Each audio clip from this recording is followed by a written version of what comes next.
Gavin and Zach's music presentation.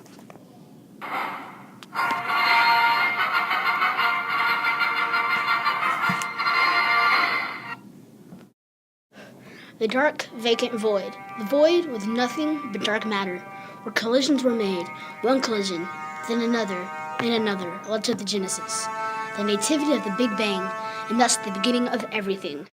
The planet Uranus was feeling fragile inside, but at least he knew he had the warmth of the heated sun.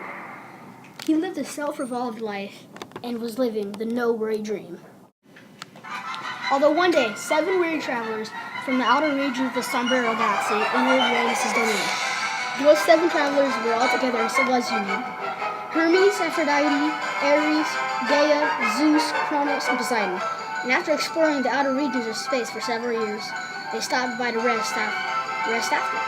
They had dirt upon their faces and their hands were tethered. They asked kindly for warmth, for they have never stepped foot in the face of a sun like Uranus's. Uranus was heated to such a level that even light years beyond the universe, the sun was seen. So as you see, the planet saw the sun as a very appeasing star, which is better than their star, which happens to be a red dwarf. The 7 planets walked cautiously up to Uranus, with the advantage of stealthiness, using the galaxy as their camouflage. They crept along Uranus' orbit, to where they soon planned to clash. But not with anger, with peace and with tranquility. Aphrodite and Earth propelled away after asking very generously. Hermes and Ares wheeled away in star-filled chariots with disappointment as their wheels. But Poseidon came and believed that Uranus was correct. He too was very selfish and wanted to eventually overthrow the planets as well. Uranus grew fond of Poseidon and took him as a warning for the other planets. But really, Uranus liked how Poseidon thought and decided that he could roam the galaxy freely. Kronos, who was loyal and stayed at the front of the Union, helped Zeus. And Zeus, as it may seem, was their leader. Uranus' warnings became more audible within every time. Zeus, watching all this, grew angrier and angrier. With every huff and puff Uranus spewed, the planets inched farther and farther away. Over time, Uranus was heating more and more. He knew his days close to the sun were over. In modern time, you would say he was in Zeus's position, but at this time, he was in Uranus's position. Word got around that the heat from the sun was being exposed due to Uranus's decision of scooting away. The 6 travelers' appeasement grew. With each inch they grew to Uranus's vivacious sun, their excitement grew.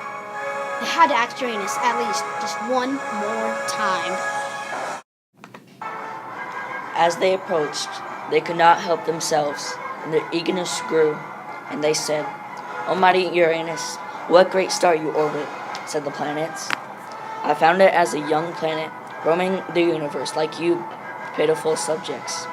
Uranus, we come to you seeking peace. We come with gratitude.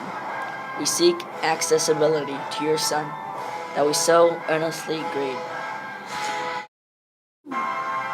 The magic beneath a veiled sun spreads through who and which belongs to him." Saying this, the god Helios shut down his restrictions of the sun, which ever so unexpectedly sending the planets into float among them. Never had the planets felt so lifeless. They had spent their days orbiting a star, or following the pathways of past planets, so they knew how it felt.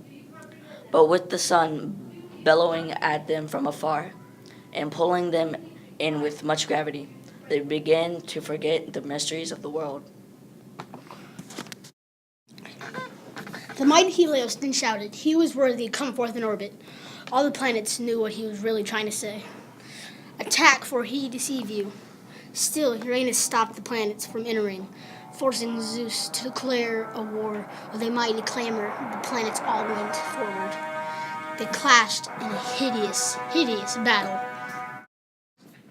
The marks on the planets encouraged Uranus that they were worthy for his beloved sun, that the light they seek is not fit for 1 or 2, not even 3 or 4, but with all these travelers together, 8 worthy planets.